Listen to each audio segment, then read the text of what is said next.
is not just milk. Dairy feeds the flame. Cows and methane. Fields and forests turn to grain. Politics, culture, carbon, all wired to the same chain. Every cup of curd is heat in the air. Every block of butter is a forest repair. It's not a small habit, it's a planetary affair. Put out the fire. Put out the fire.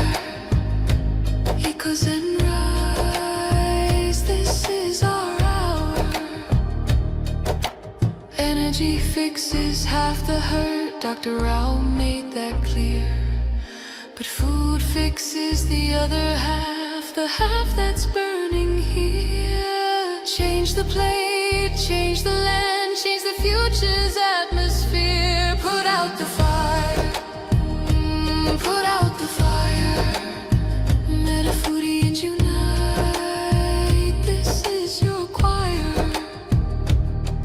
Every millet, every fruit, every sapseed, every bean is water on the wildfire of a world we've never seen. Every oil-free bite is a river turning clean. This is not perfection, it's direction. Not pressure, but protection. A week of choices can cool a generation. A company's courage can ignite a nation. Put out the fire. Ooh, put out the fire. Echoes and rise. This is your hour. Metafoodians unite. Metafoodians ignite. Sharing love in the metazone. Light in the path to a cooler home. Put out the fire. Ooh, put out the fire. Together we rise. Together we inspire.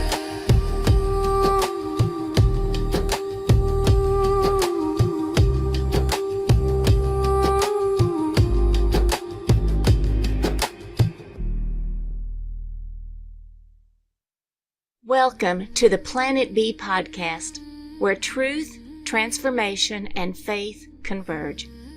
Join us as we flip the script on ecological despair, guided by Dr. Sailesh Rao's vision for a compassionate, rewilded vegan world. Let's begin the journey to the greatest transformation in human history. Greetings, everyone, and welcome to episode 29 of the Planet B podcast.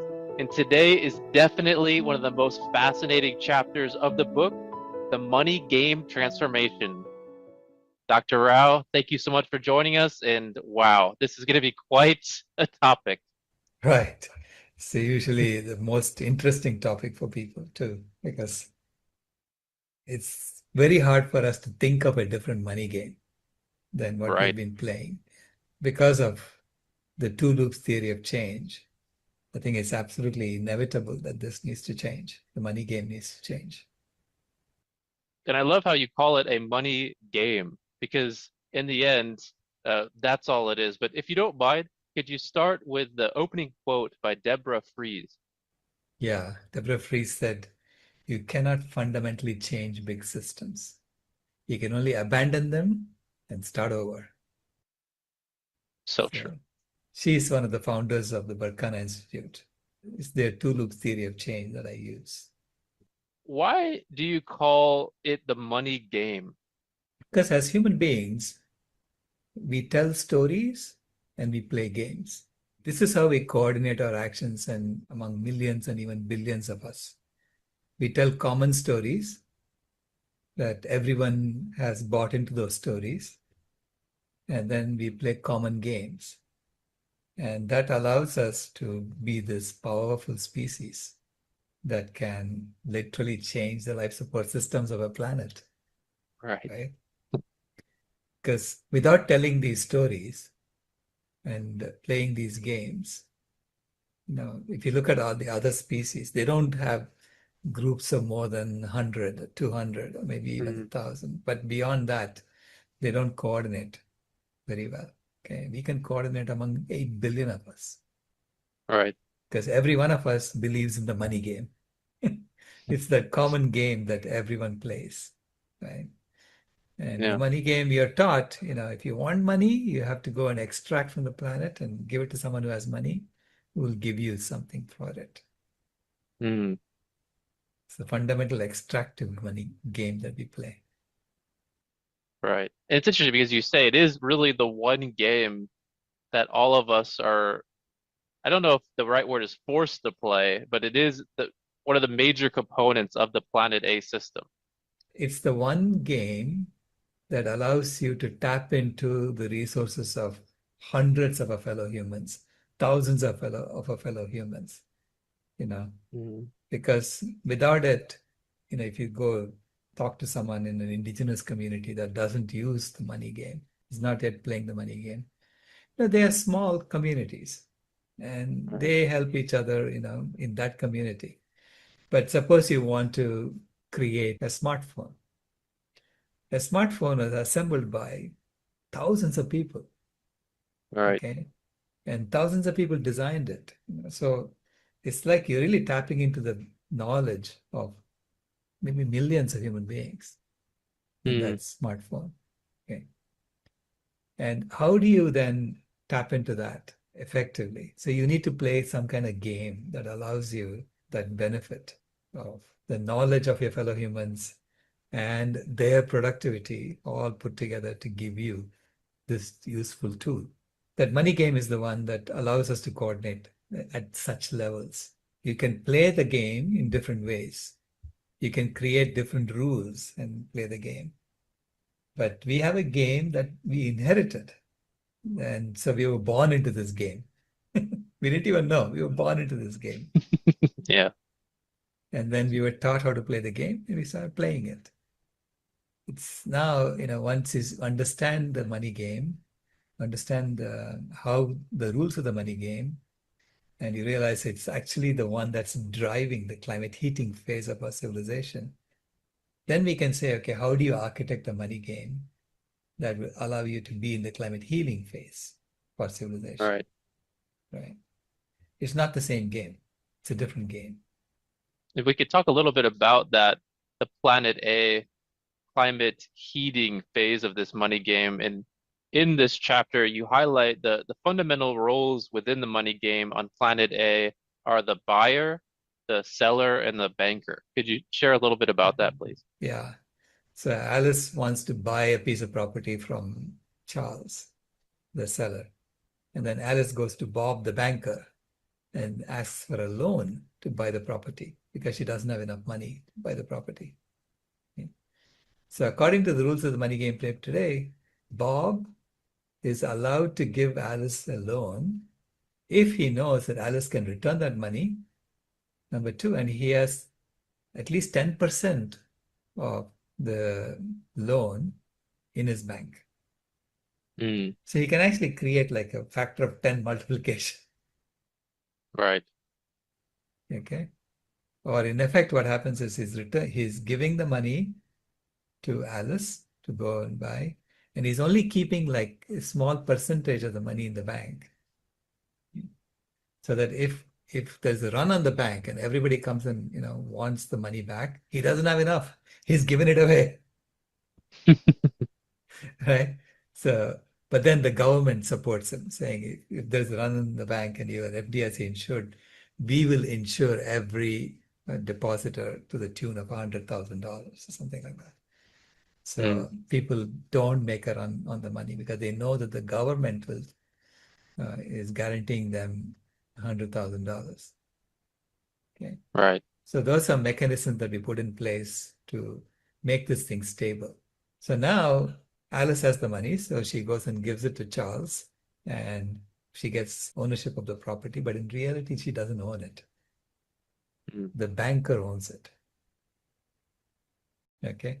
The banker owns it because he is asked that property to be collateral for him to give the loan. So Right. if Alice cannot return the loan, he gets the property. Now, what did the banker do?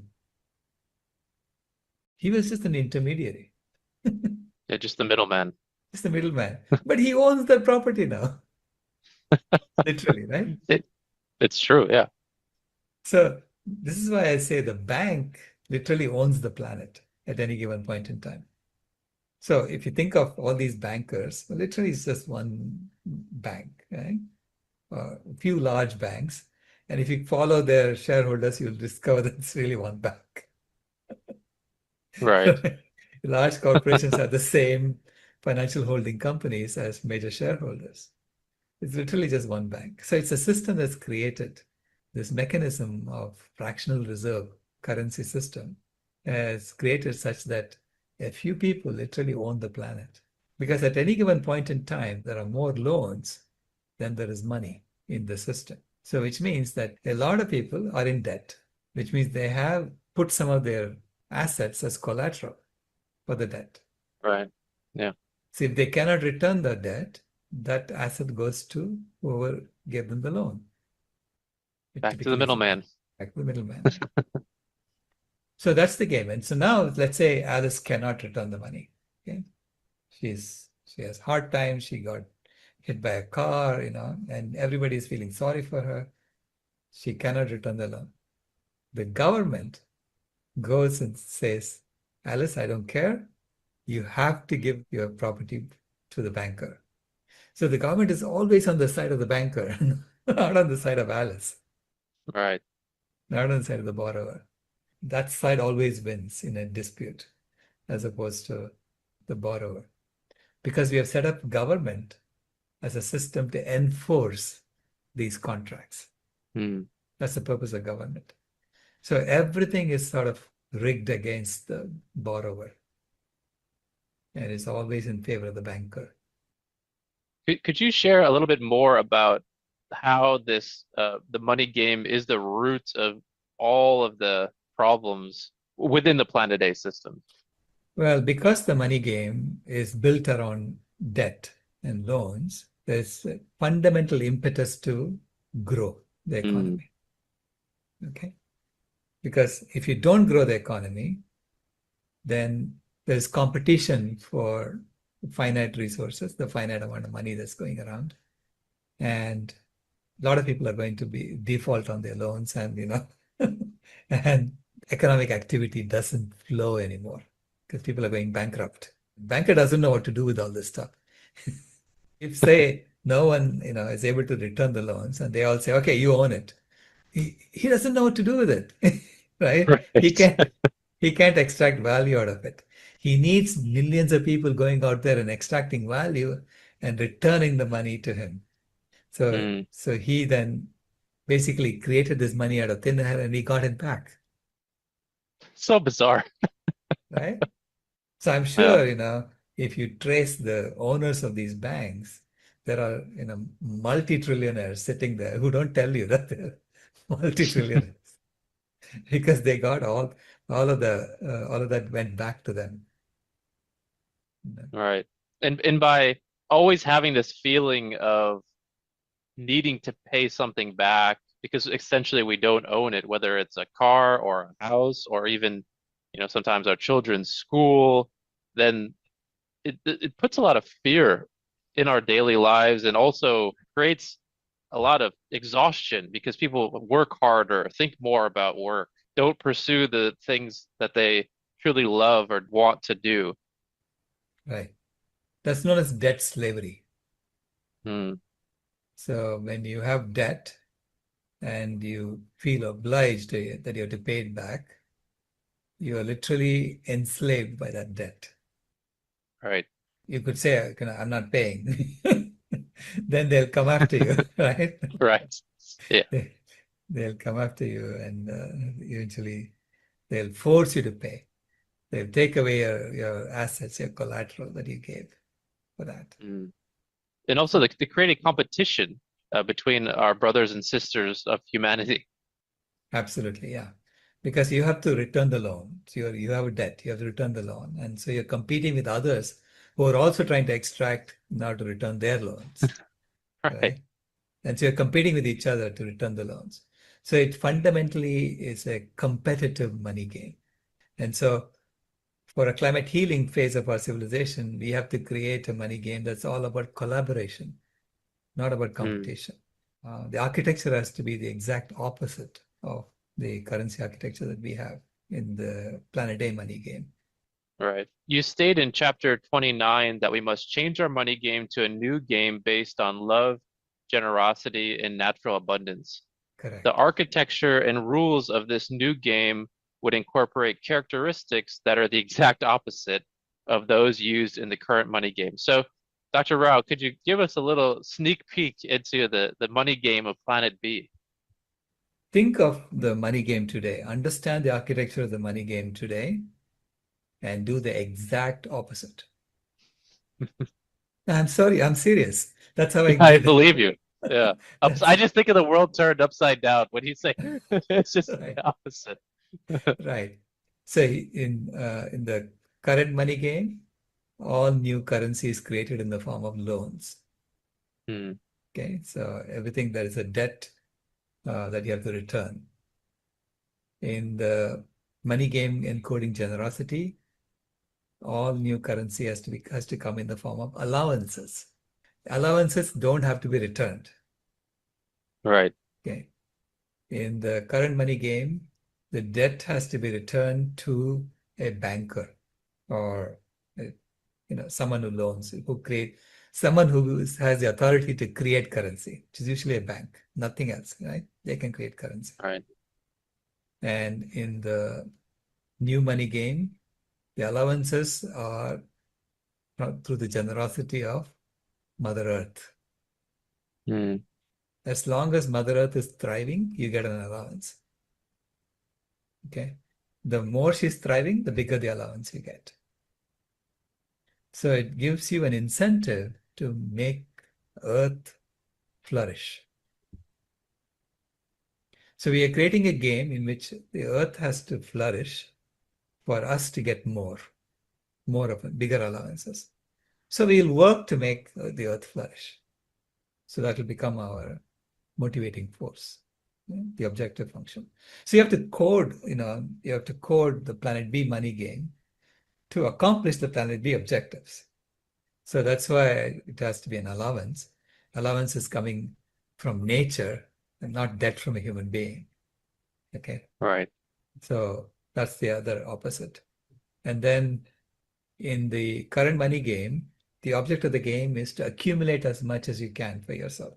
That's your source of security, Right. right?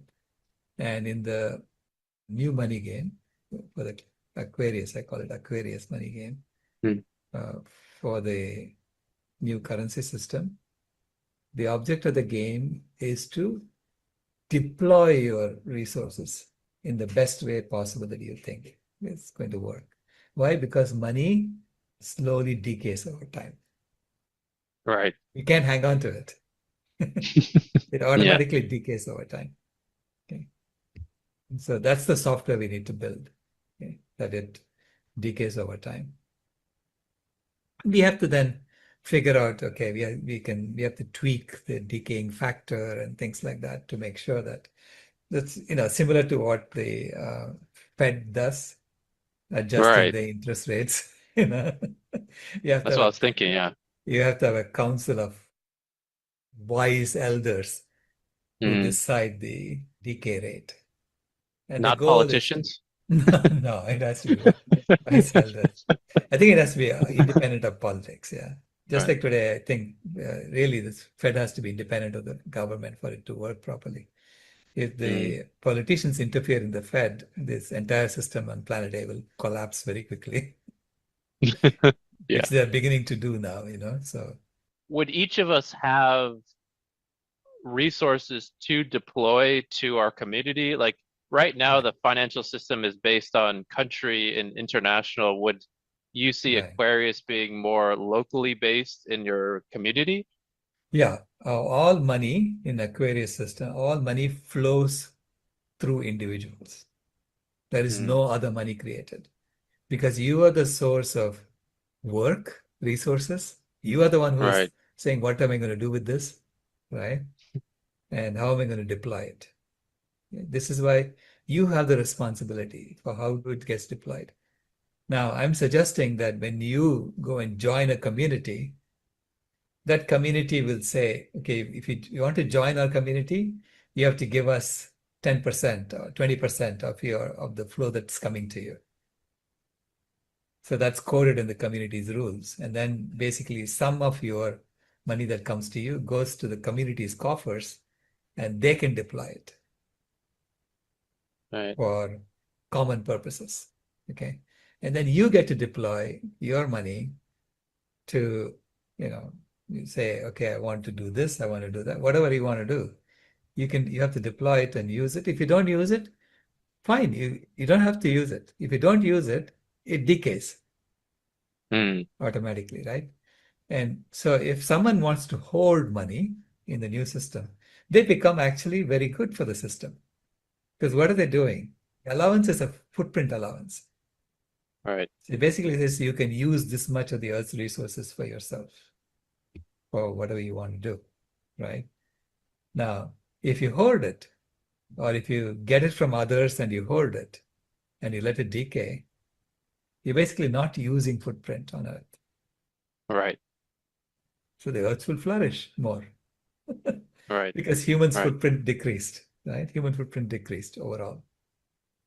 All right. It's just interesting, Dr. Rao, because if we were to join a local community and then part of that community agreement was to provide 10% to them, then effectively that would kind of incentivize us to want to participate in decisions and interaction with that community. Not like the current, tax structure where we give 30% of our, income tax to the government, and we don't see a direct reflection of what we're Right. putting into it.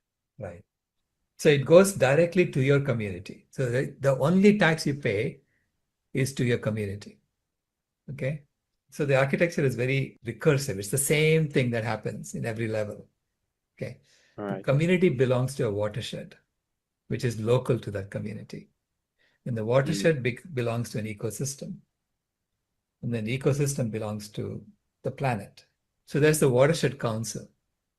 There's an ecosystem council, and then there's a planetary council. Right?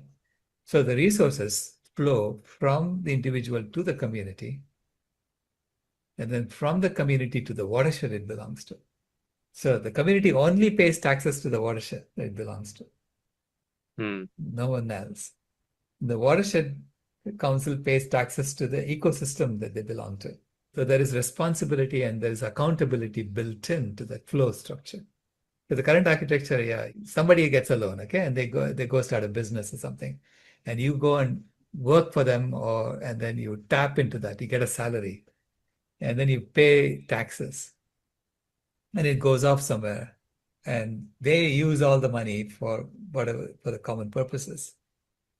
But to get accountability, you have to go vote for someone once every 2 years, vote for someone once every 4 years. Then you have to write to that person, and that person listens to those who have the most money, not to you. Right. So you become completely useless. I mean, there is a survey done showing that responsiveness of the government to individual needs is next to nothing, is zero. Ever since the Sunshine Law was passed in 1971, which basically said that all votes of congressmen and senators has to be made public. Okay? When you vote, you want it to be secret. It's a secret ballot. Right. Why is it a secret ballot? Because otherwise you get influenced. So the principle of the secret ballot is that if it is not secret, if anyone can say, hey, you voted this way, did I not tell you to vote the other way? Right. You get coercion, right? I mean, if someone will come and buy your vote saying, I'll give you $100 and you better vote this way. And if you don't vote this way, he'll say, give me the $100 back. Yeah. Right? So this is why votes have to be secret for you to be independent in voting. And that's how you should make decisions.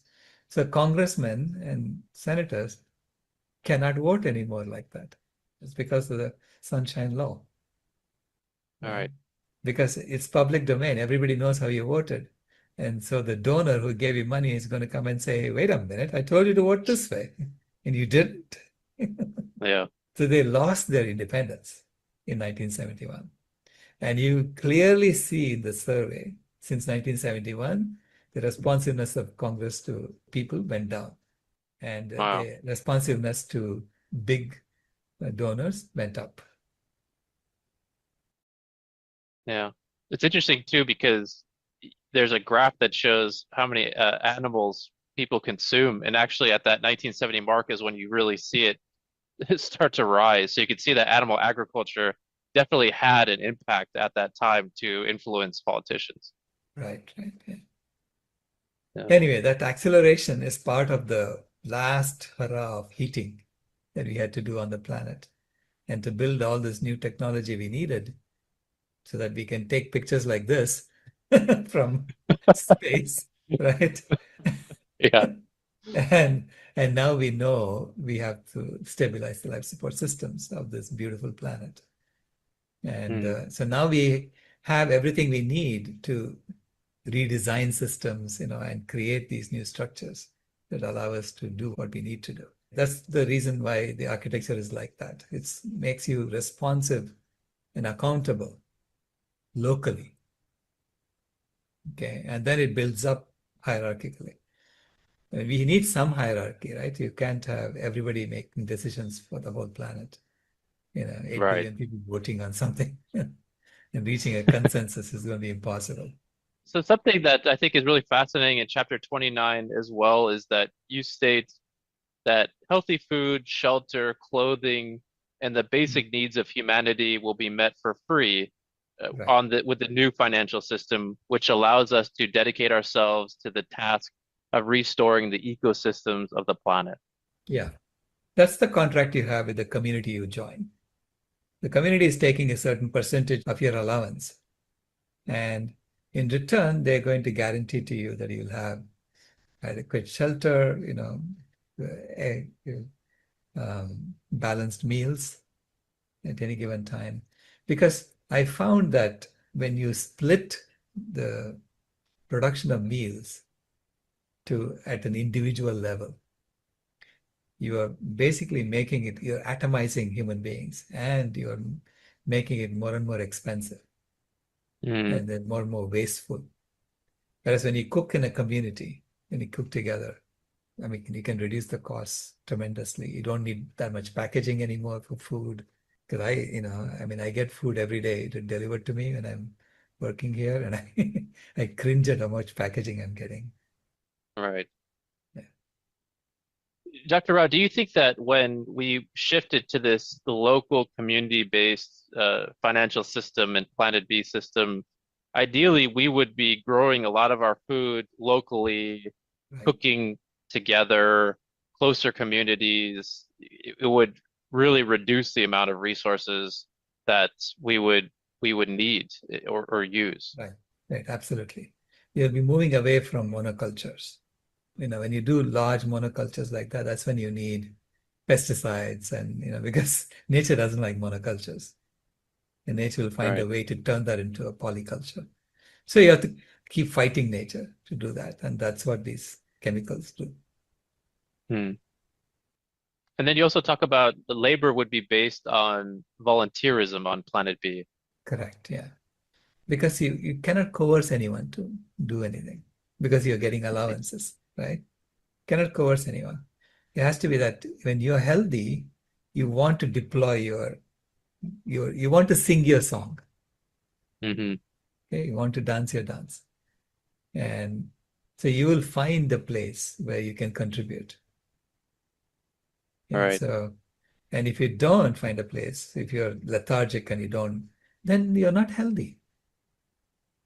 So I'm suggesting that there will be people who will say, hey, is something wrong? Is there something I can do to help you? When you're not volunteering, you're not doing much, right? All right. So, and bringing everybody back to health. For some people, it'll be that's the service you do. Right? Yeah. And I think something really interesting too is that, so I'll just pose this as a question. So things like crime, theft, violence, these things, do you think that they will exist in the Planet B system? Do you think they'll be significantly reduced? I expect it to be significantly reduced, but nothing will go to zero, right? So we Right. have to figure out how to deal with those.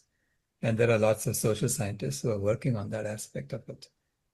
I remember there's a Native American tribe who would say that if someone did something wrong, everyone will come and tell him how, point out all his good qualities. Yeah, that's beautiful. Yeah, Remind that's him wonderful. that there is something, something more divine about him than what he did.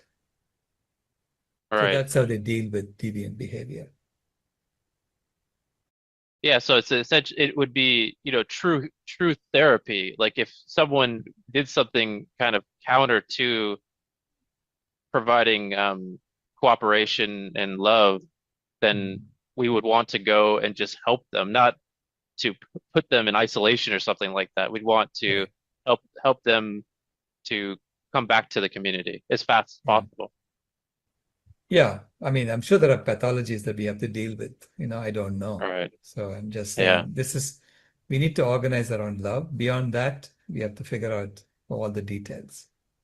Something you mentioned as well is Planet B would be a gift economy. Mhm. Right. It's not a transaction economy, what I'm saying. It's not that, Uh, yeah, how much can I get out of you for this? Which is what we have today, right? Whatever the market can bear. So we have created a system of transaction, and it's quite ruthless. It ruthlessly exploits, it ruthlessly minimizes costs through exploitation.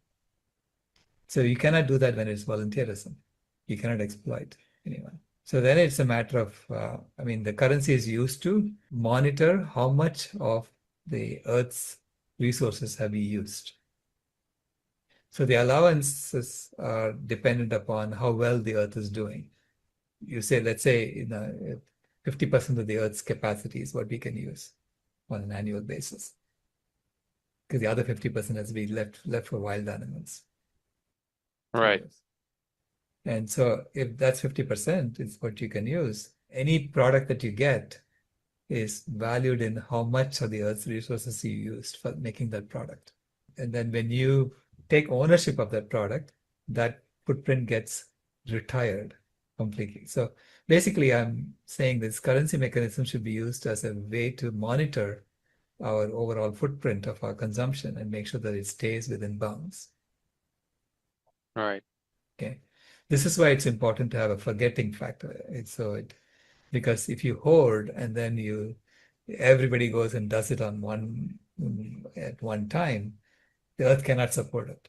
Right? This is Right. why even now I say that if everybody takes all the money that they have stored in the bank and then no one returns the loans, if you forgive all the loans, and everybody goes and deploys it and splurges, the earth will literally die out because there's so much you have stored and there is no control over that. This is why, we have to create this mechanism where it is much more benign. Another thing you mentioned is cooperative work, which we talked about a little bit with community concept, but you mentioned cooperative work would be done through crowdsourcing. Right. Yeah. So let's say you have a great idea. You need some resources to make that happen. So you would then say, advertise for that and say, look, this is what I want to do, but I need this much resources. And if Hmm. it's a good idea, people want to fund you, they'll fund you. Because everybody is getting an allowance and a constant tick. So you have Right. this sense of abundance because every 15 minutes, every 20 minutes, every 50 minutes, whatever, you get another coin in your account. So just to understand this better, like if everyone was receiving funds, throughout the day, then in this crowdsourcing concept, some people may provide cooperation in the form of some of their coins, their Aquarius. Some of them may provide funds in the form of helping with labor Right. or ideas, blueprints. It provides such a wide array of options to help. Correct. Yeah. That's the whole concept. And I mean, the coins represent the real footprint on Earth. Mm. Dr. Rao, at the end of chapter 29, you state that this new monetary game ensures that the ecological footprint of humanity never exceeds the limit for ecological thrivability on planet B. Could you share a little bit about that, please? Yeah, the reason is that the coins, the currency itself represents the biocapacity of the planet. So, Right, meaning if nature is flourishing, your allowance increases. If nature is not flourishing, your allowance decreases. And so it guarantees that you don't go over the ecological capacity of the planet. right, Okay. So that gives you an incentive, gives humanity an incentive to increase the capacity of the planet, which means you have to increase the thriving of the planet. So that's when you'll get more. Okay. I mean, I think that by the time we are on that upward swing and the planet is thriving, we won't need to use all the coins. right. We will stay well within the bounds of the capacity of the planet. Yeah. That's an exciting time. I'm looking forward to that. Me too. So, Dr. Rao, as we close up episode 29, the money game transformation, is there any closing words you'd like to share with our audience today? Now, again, think about how exciting this is. Money has always represented the old model. Imagine turning this money architecture around so that it becomes something that aids us in restoring the planet. So I think it's an exciting design and it's an exciting way of looking at things. And I'm looking forward to trying it out and implementing it and trying it out.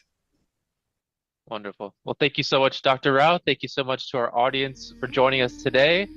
And our next episode is how you can help. So we look forward to everyone joining us once again, hopefully for our next episode. Thank you. This has been a podcast from Planet B, where we use less force and more choice. If you haven't moved here yet, we thank you for visiting.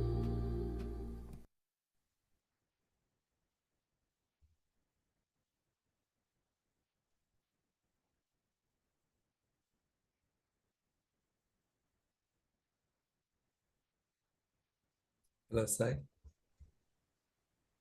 Hey, Dr. Rao.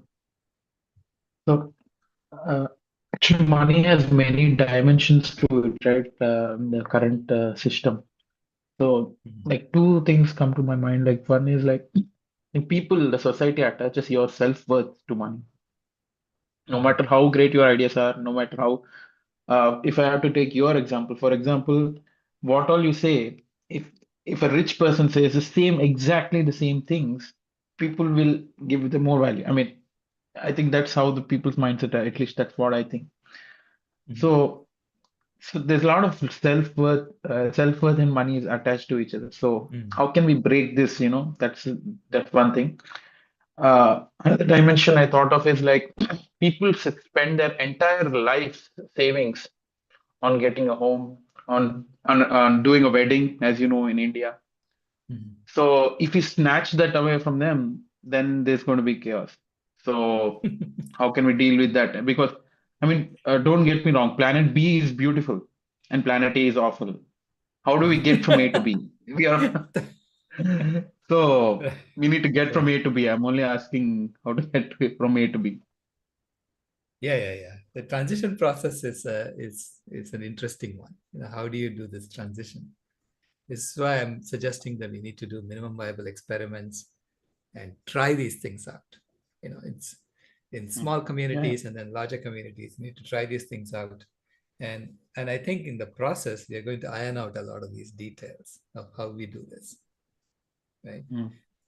It's not going to be possible for us to think up all the possible ways in which it can be, all the possible problems you may face, and Of course. figure out solutions to that beforehand. You're going to do this as we go along. And but so long as the intent is there, the intent is to restore the planet. Okay, if the intent is to restore the life support systems of the planet, I think we will succeed. We'll figure it out. Okay, we are smart enough to figure it out. Someone or the other will come up with an idea for how to make that happen. So I don't worry too much about the minute details about things. I just say, okay, this is where we need to go, and I look for broad brush feasibility considerations. So this is why I did the goal validity test in the paper. So this way you can, any goal you propose, you can go check, is it valid or not? But this way, if it's a valid goal, it's just a matter of will to make it happen. Right? See, if our goal is to get to a vegan world, I can even say vegan world 2026, is that a valid goal? And I went and checked against my goal validity test, and it's valid. It's feasible, it's coherent, it's ethically valid, it's measurable. Right? So once you establish validity, then you can say, okay, now it's a matter of how do we do this? And and there are going to be actors, who in the current system who are going to try and fight it. Okay. Many. But you need equally powerful people who will protect it and say, we want this to happen. Okay. And that This is power gonna- to people comes from money right now in the current Right. system. Power is equal Right. to money. Self-worth is equal to money. Everything is equal to money, I think, right now in the current system. Right. Right. So that's what I'm talking about. And money comes from a banker. So the banker is assigning your self-worth, right? And it's the exact opposite of the way it should be. So on planet B, your self-worth is already within you. You don't need any external validation for that. You're already born with it, right? So it's nature that's validating everything for you. You're a creature of God, right?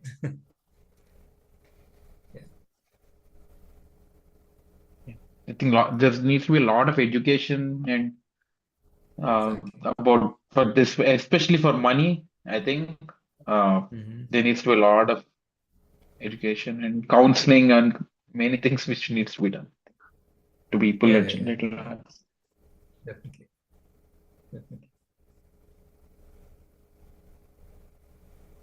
Becca? Hello, Dr. Rao and everyone. Michael has a question, and that is connecting the subject of war potential and game theory in a Planet B model. The way I'm picturing it, unless every country collectively decides to become and stay a pacifist nation, each volunteering to send all their military equipment, bombs, and everything into outer space so that no one nation has weapons in store, it would take just one nation to go rogue at some point in time to suddenly hold rule over the world. How can that potential be prevented? Correct. Wait, not in planet B. So nation boundaries are all on planet A. Planet A is divided into artificial lines, drawn on map, and say you are this, you are that, and then throwing people out if they don't belong, and things like that, right?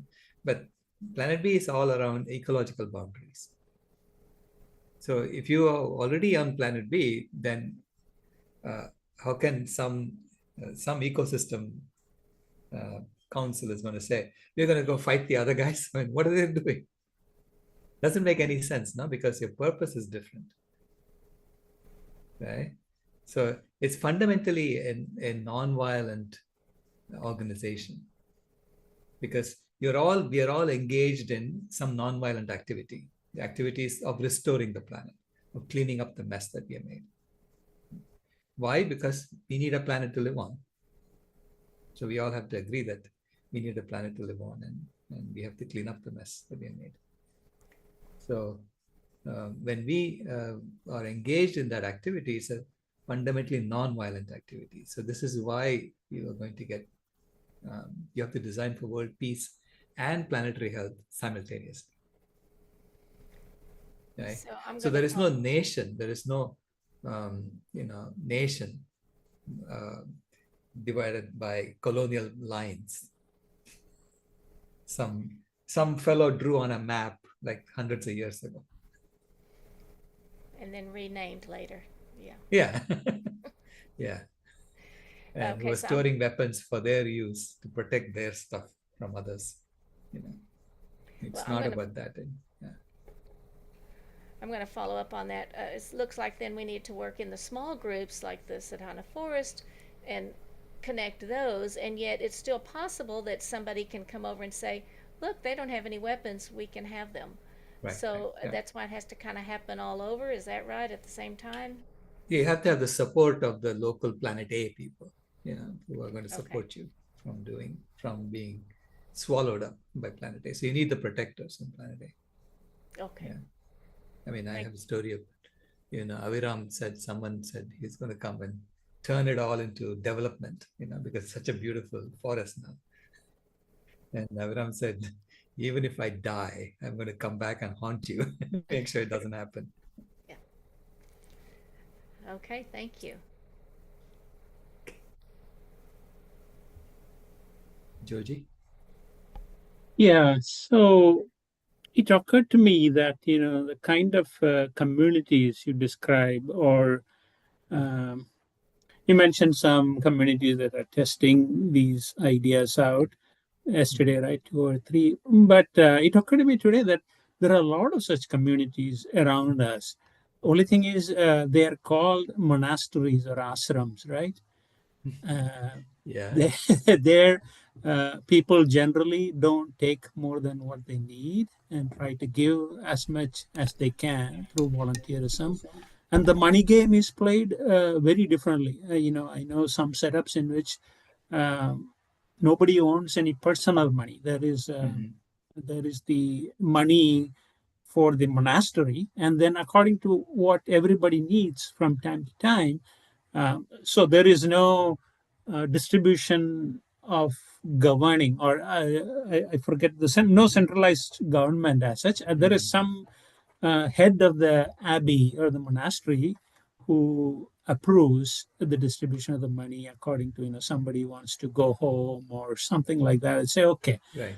You're allowed to do this, and here is some money to do that. Of course, they are operating with Planet A money, but within that community, within that closed community, things are very much analogous to, what you're describing through the earth codes and the money games and all those Right. things. So Right. it occurs to me that maybe you're, um, directing us all to become monastics, monks, the whole planet. Now, directing us all to have that overall objective of restoring the planet and being part of the Earth community. Yeah. Yes, definitely. Yeah. Okay. And Yeah. So one problem. I'm sorry. Yeah, go ahead. Sorry. No, I said we need to train our, educate our children to be that, supposed to workers for the industrial system, right? Yeah. Yeah. One problem I wanted to mention, and that's the big hurdle, is that all these ashrams or monasteries, I know the Christian ones, they will not let go of their beef. The Hindu ones, they won't let go of their dairy. So Yeah. So that's the connection to Planet A. that's their connection to Planet A. And the trouble with that is each of these communities believe their goals come directly from God. They're doing God's work. So they're not going to take anybody's challenging, their institution or their codes or the rules they live by or the Right. diet they practice. But, most of the other stuff is already there. They are there for service. They don't keep anything for themselves. They have, retirement units and things like that where people are taken care of all their lives. So they don't need any money by themselves and all that.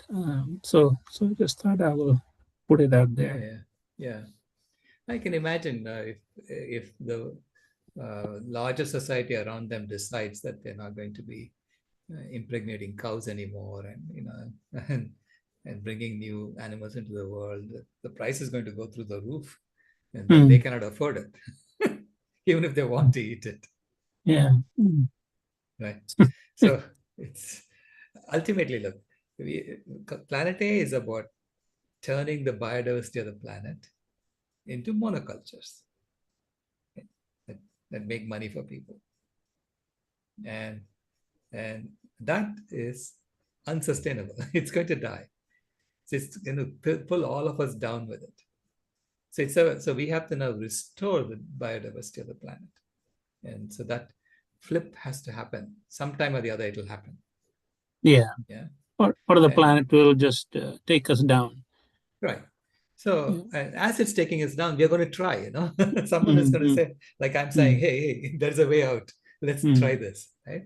So at some point, people are going to try it. And when we try it, then the prices are going to go up. And the same thing that I'm saying to you now is going to happen, right? Eventually, even for those who are eating it for religious purposes, are going to discover that it's going to be more and more expensive for them to eat it for religious purposes. And then they have to go and question their own religion. What is this? Go look at your own scriptures and come to terms with that, because it's been interpreted this way. So when I talk to Hindu communities, I tell them, look, we know that anything in excess is poison. We know that. Amrit becomes Visha, if we keep doing more of it. So the question is not, is it going to become poison? It's when does it become poison? Are you already overdoing it? Right? And I claim that you are. And in fact, you need to be dialing it down close to zero now, whatever you're doing, right? So the dairy consumption has to be dialed down close to zero, because dairy has become more and more contaminated over time. There is a lot more poison in the environment. And so what Ayurveda was prescribing was in spoons, literally small amounts. And now we said if in small amount of something is good, lots of it must be much better. That's not a valid way of thinking about things. Yeah. Right? So it's I mean, everyone will come along eventually, because it's inevitable. Hopefully before a big cataclysm hits and they realize, all the God-given truths have to be revisited, right? Correct. Typically, humans operate that way. They on an emergency. Even the Bhagavad Gita, I think you will mention it in the next chapter or something, right? Sadhguru said once, the preaching happened on a battlefield, because that's when humans will listen. When you're at the point of death, that's when you will listen. Right. That's a challenge. Thanks. Thank you.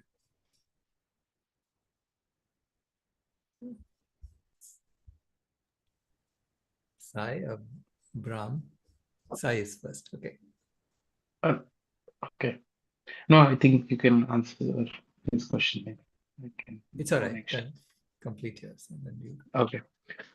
So to the one question is like income inequality. Like I just recall that 50% of the wealth in America is held by a few percent People. of the people, right? People, right? So that's what I think that actually, to put in your words, like that is like the cow in the room in the context of money game. That's the cow in the room which we need to address. So how do we address that? That's one question to put it brief. Right. Yeah, maybe you can. That's it. See that the new money system that I'm proposing, the money game, automatically addresses that. Meaning, No, the transition from this wealth inequality to the equal distribution. Look, the people who have this, who are holding all this wealth, who have this tremendous wealth inequality, the ones on the other side are building bunkers, and they are basically trying to isolate themselves from the rest of the people. So they're scared. And what we are offering them is a way out. It's saying, come along. You don't have to be scared about anybody. It's a different system. And so whatever you accumulate, you're really good at something. Fine, let's use your gift to do something else here. Right? So eventually, like I remember, I was in Ghana and I was visiting this really rich man in the community, and he was frightened of his neighbors. And the same here, right? People are frightened of their neighbors because they have supported so much. And the neighbors weren't really thinking about the rich people. Of course, they wish, hey, you have food, why don't you give me some, because they're hungry. But most of the time, they weren't even thinking about those people.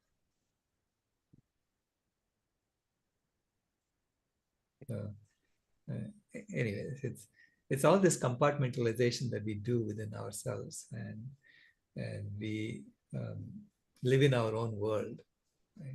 Imagining things that are happening. In reality, it's not that way at all. Okay.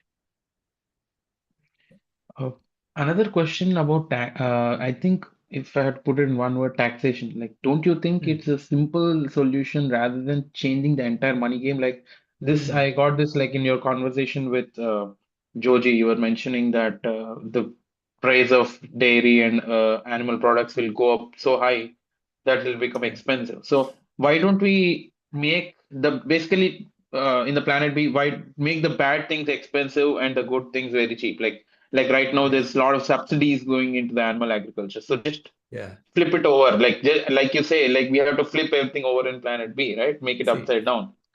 fundamentally, the architecture of the money system on planet A is about extraction. Fundamentally, it's about extraction. I don't care how you tax or whatever, do whatever you do. It's focused on extraction. We need to create a money game. It's all about restoration. The incentive is to extract and return the debt. Extract and return the debt. Okay, that's what the architecture is. So from a systems perspective, I claim that it's impossible to tweak the planet A money game into a sustainable money game. It's impossible.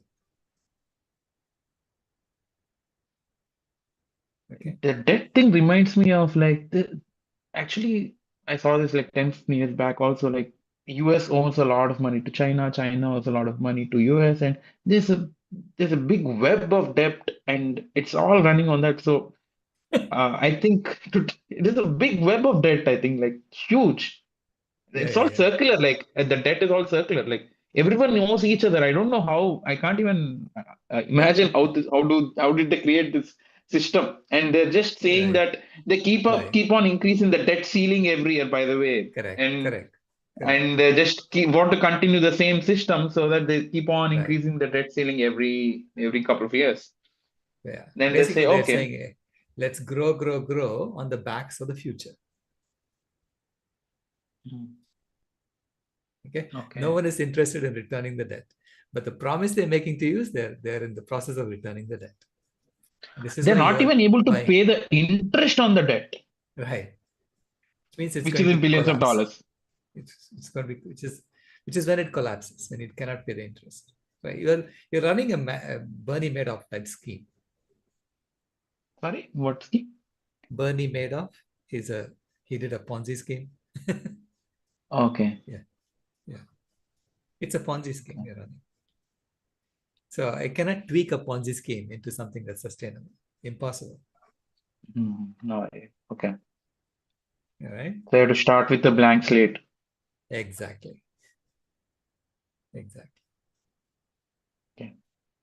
Barb. Thank you. Thanks a lot. Well, I have to say that I'm having some trouble. You muted yourself. That was me accidentally. I'm sorry. Oh, that's all right. Yeah, I'm having some trouble imagining all of this and what it means for the individual, because I think I saw at one time a design, and you may have put it up, and it made it look more like people would be living together in one big house, like communal living. Was that? No. Because right away? Oh, good. I'm glad you're going, because I'm just like, what if somebody snores? And it's just like I was getting worried about some of that. And then I thought about everybody making the food together. And of course, it's going to be all this whole food and all of this, but it's like, I kind of like some specialty products every once in a while and I always make sure it's in the United States, that it's something local. I don't make people fly across my product across the ocean anymore. I try to keep it Right. eco, but it's like, will we still have see, we even have local crafters who are on Etsy right now. And so instead of getting something from a local crafter, it's like you go through Etsy to get her product. And I was looking at her products and I was like, well, I use a credit card. Well, what I know with this system, we're not going to be buying as much because we're going to be wanting to save and wanting to make sure things are eco. But at the same time, I like pretty things and I like some jewelry. And I'm like, it'll have to be eco jewelry. And it's like, do they have backups with credit cards in case we run out of money? I'm, I'm very concerned about Yeah. myself. Yeah. I assure you, what happens is like, I mean, I've been volunteering at this community kitchen, Uh-huh. right? So typically, what happens is at some point you say, "Well, I would love to cook this dish. Yes, Mhm. I want that to have to be served to everyone." They say, "Yeah, come along, let's cook it." so, Mhm. so you then become part of the cooking team that creates, because if you're really concerned about what you want to eat, you'll become part of the cooking team, and I you will see. then influence what they cook, right? Oh, Together okay. for everybody. So So it's really for a community, it is everybody eating from a few of these big teams in areas like correct. that. Yeah, Uh-huh. yeah. Will And there you be may discover snacks? that, yeah, there'll be snacks too. Don't worry, Okay. if there's abundant food, there's plenty of snacks. I've, Okay, I'll try to I, think a little bigger next time. yeah, I've lived in these, I've stayed in these community settings, and there's plenty of food. And in Okay. fact, it's all healthy food, so which means that your stomach says, "I'm done. I'm satiated. I'm fine with this." Okay. And All you are right. constantly doing something else, so you don't even think about food so much anymore. Yeah, that's true because I know like when I'm at work, I'm I eat and put little things in my mouth or have to drink something almost all the time. And it's just because I'm not like so stimulating, having a great time that I don't even think of food. Instead, it's just like, oh, it's not even 3 o'clock. But I'm hungry. I just want to snack on something. What's in my bag? What's in my bag? Yeah. So Right, yeah, it is that we're not motivated a lot of the time. right. We're, You don't yeah, have a purpose, yeah. yeah, So when you have purpose, you're just you're in the flow, doing yeah. things. Okay. Well, that sounds good. Okay. Yeah, All right. Thank you. sure. Bram, did you have a question or no? Yeah, thank you. Yeah, it's a very interesting topic because we don't know anything about finances or money. We are very bad at it.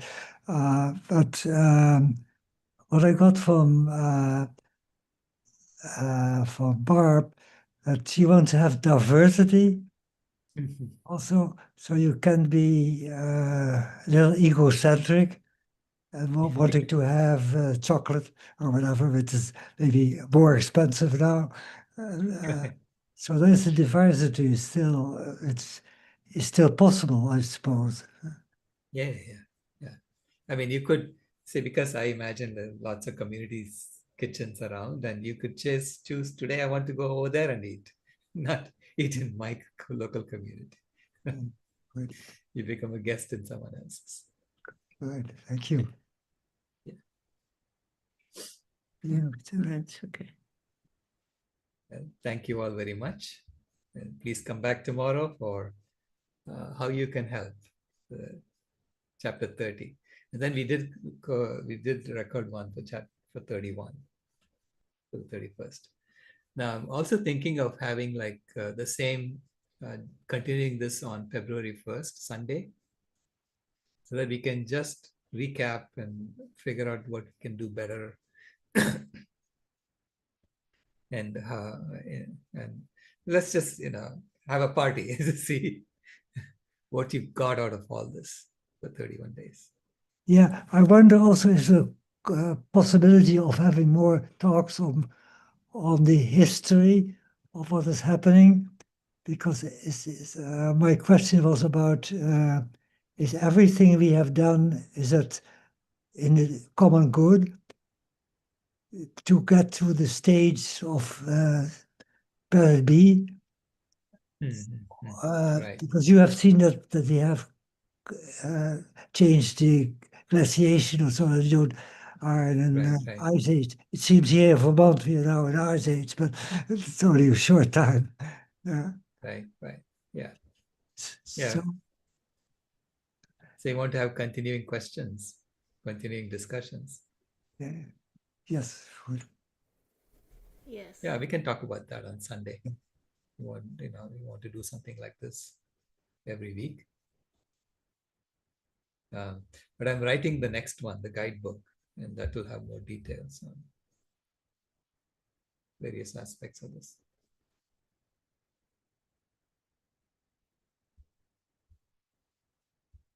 But one last question, Sai? I have one question, or another question. And I was thinking about here and there have been communities who have been gone in that direction. I'm thinking about the Quakers, for instance. And there are others like it. My brother-in-law who tried some of this when he's in India. He was in India when he was still alive in the Kulu Valley. And so forth, that they were doing much more community work than individual work. The Quakers did too. In this country, there's quite a few examples of that. So some of that was in Europe, I think, or in United States, it was a little bit centered around the belief system in a god or something, a religion. And that was a motivating force. It was, so I wonder where the motivation might be coming from, if it is just a variety of people that get together, and whether there would be a need for having, I was thinking about the cities. That might be so difficult in the cities. Right. I could see this work much better when there is nature and there's forestry, there is all that, which is much more, feeding our soul. But the city life is just so horrendously, if you think about China, my gosh, what used to be really common territory for people to live together in community, and now it's these huge skyscrapers and flat, and everything has shifted so much. So that's sort of where I think, oh my gosh, how's that going to work there? Right. Yeah. See, a city is more or less a planet A construct because it's designed to collect people in one place to figure out how to extract from the planet and create complex technology with it or whatever. So every city has a certain purpose. What are the big companies there? And you can pretty much tell what they are congregated around. Like that some cities are around finances, some cities are around technology. So you can see, and it's all about extraction. How do you extract and so it's bringing talent together to figure out how to extract properly. Okay, and Planet B is not focused on extraction. Planet B is focused on restoration. So you have to look at what kind of congregation of people do you need to restore the planet properly. Of course, there's some extraction that we have to do to facilitate the tools we need for the restoration purposes, right? And so I imagine the cities are going to slowly dissolve, and become more and more. We are going to become more and more ruralized instead of being urbanized. Yeah. Okay. Yeah. That would be interesting. Makes sense, no? Yeah. Yeah, definitely. All right, good. Thank you. Thank you. It's all about what are you organizing towards and how do you do that? Thank you all very much. And look forward to seeing you tomorrow. Oh, Sai, you had a question? No, just wanted to ask the release date for the Planet B handbook. Oh, March 25th. So this is why I'm Okay. working furiously. Okay. Great. All right. Thank you.